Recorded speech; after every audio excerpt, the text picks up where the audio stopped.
Hey everyone, Kane here, and in this one, we're gonna talk about research and the research that I chose, as well as why I kind of chose it, and my plans, I guess, for the future in terms of a couple of months, I guess, half a year or so.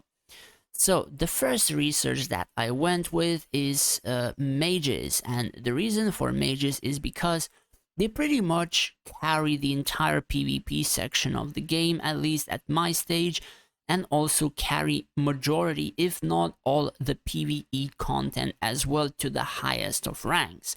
So, the simplest of way I can explain you about the PvE ranks, we can just look at the pinnacle rankings and just check what kind of people I am against. So I am rank 10 in my realm. I scored 8 seconds, 1 hero.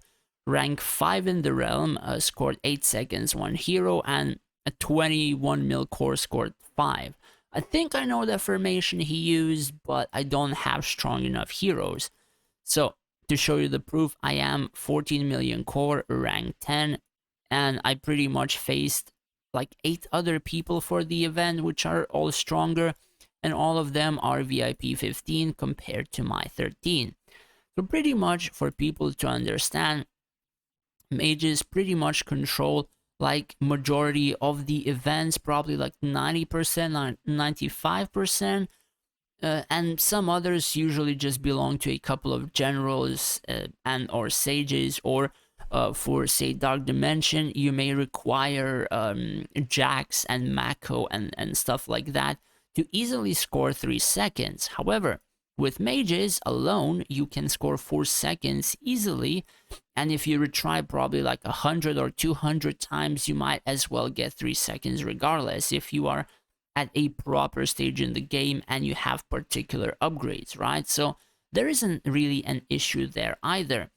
So what kind of research have I chosen, and what will I do in the future? So again, I've chosen mages for the simplest of reasons, as PvP and PvE, and after that, the main thing that I lack on my field is tankiness. So I have damage, and I need to survive longer for my damage to actually be able to bypass, because sometimes people have very tanky stall sides, and if I don't have a very tanky stall side, they pass through first, and then I lose the PvP. So the choice is not mechanists and rogues, the choice is not sages and generals, and the choice is gladiators and paladins, which I am doing. So they're able to tank more, they heal a lot, and they also provide a lot of buffs and debuffs towards your field or enemy field. And yeah, they do provide a lot of them, and a lot of people don't probably notice that. So probably the best way you can sort out your research is doing mages tier 15 and 16, and probably everything up until like tier 12, and then swapping to gladiators and paladins, doing majority of them to like tier 12 or so, or somewhere close, and then of course doing tier 16 and then tier 15. That will make your gladiators and paladins incredibly tanky, and pretty much your field will have both incredible damage and then of course incredible tankiness, healing, and debuffs. And after these, I would 100% go for sages and generals and not mechanists and rogues, but for a very, very specific reason. So I likely would not even level majority of these or to maximum or stuff like that. Currently, I don't really need any of these. I don't think that they're gonna do that much for me.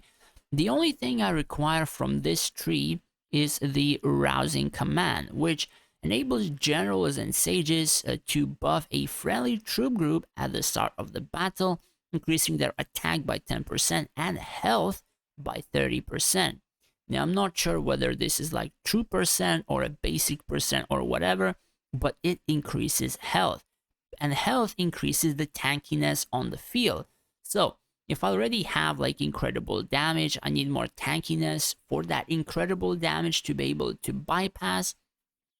And if I already have gladiators highly leveled, they have healing, they have tankiness, the next best thing is to either get more damage or more tankiness.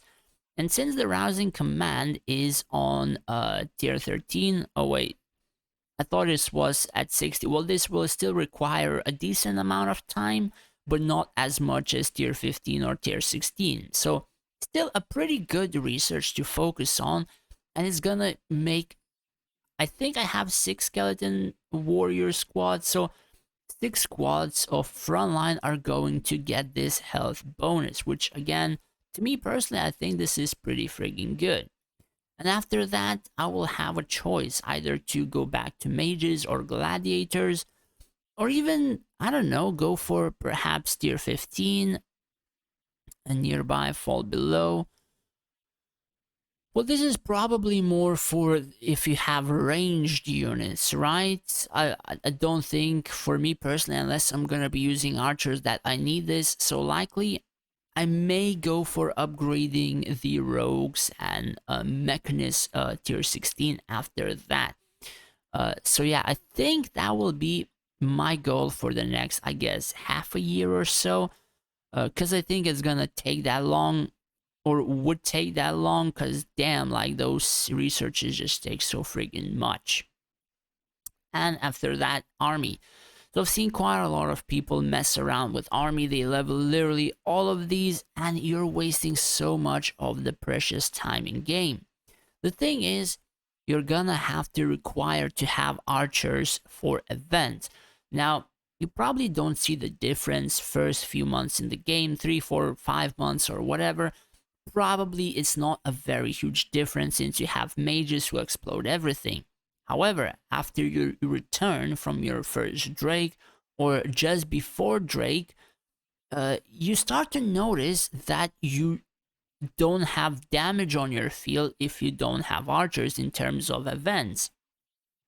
And if you don't have this particular tree leveled for, let's say, Dwarf Deadeyes, for Sylvani Archers, for Human Archers, for Lich Warlocks, etc., like, you're not gonna pass Pinnacle, Kingdom Guardian, like many other events like Elite Trials, pretty easy, right? You're not gonna do Pinnacle 1 hero very easy either, or to top ranks likely.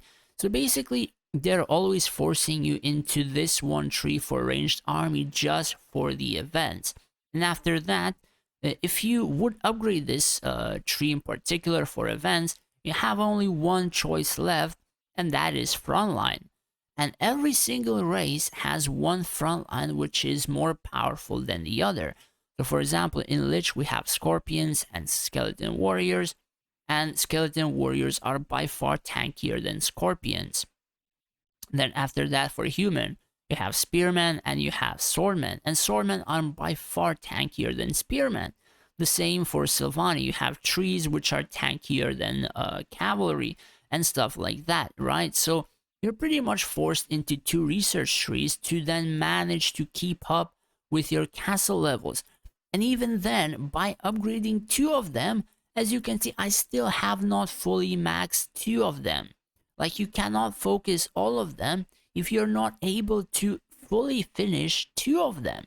So do keep that in mind, that you have to focus your research on 2 specific ones to finish them or almost finish them, and then you likely can just focus on the 3rd one, unless you have a buffer. If you play Rakan, you can just mess around, upgrade a little bit the 3rd one, but don't focus it too much, right? Just upgrade the main ones, which may be more useful or most useful for you, but aside from that, focus your 2 main ones. And yeah, I suppose that's pretty much it for the research. Now, the reason why I did that, I can just easily explain in terms of PvP. So let's check my previous duels. So as you can see, I have 3 main DPS right now. Valerie, Arian, Avril. God damn it, I always mix up their names. So yeah, 3 main DPS, damage taken, as you can see, skeletons tanked a lot. Healing done, they died rather quite early, and they didn't manage to heal that well. So going to the other fight, this one that I lost. Let's see. So again, high damage mages, tankiness quite a lot. Then healing Balrog, 2 billion HP, Varian 650 million. So another fight against Sylvani.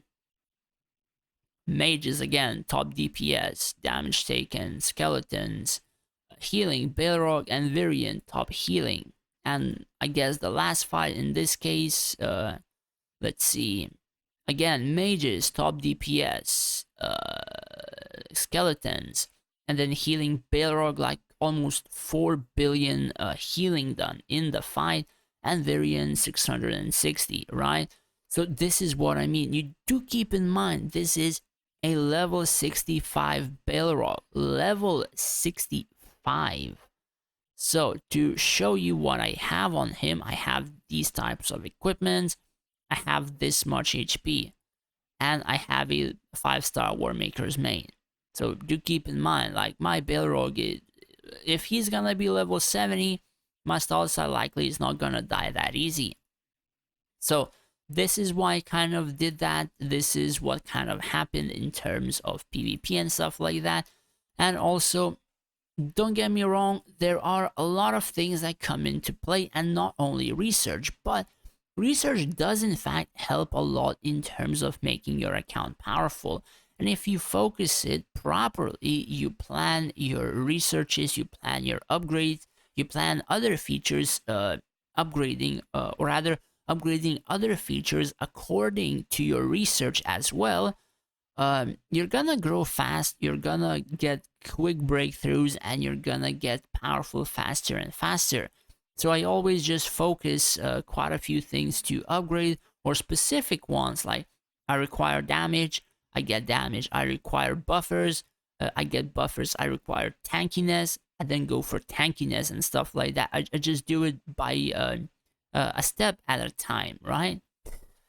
So I guess that's pretty much it. I guess this is an updated version of research and what I kind of plan for the future, and I guess a few examples in terms of why I chose the researches, and why I would do that, you know, because quite a few people have done not so good, I guess, planning for the future, so this might be just a quick refresher.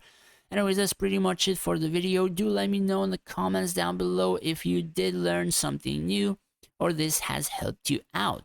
Anyways, thanks for watching, take care, and stay safe out there.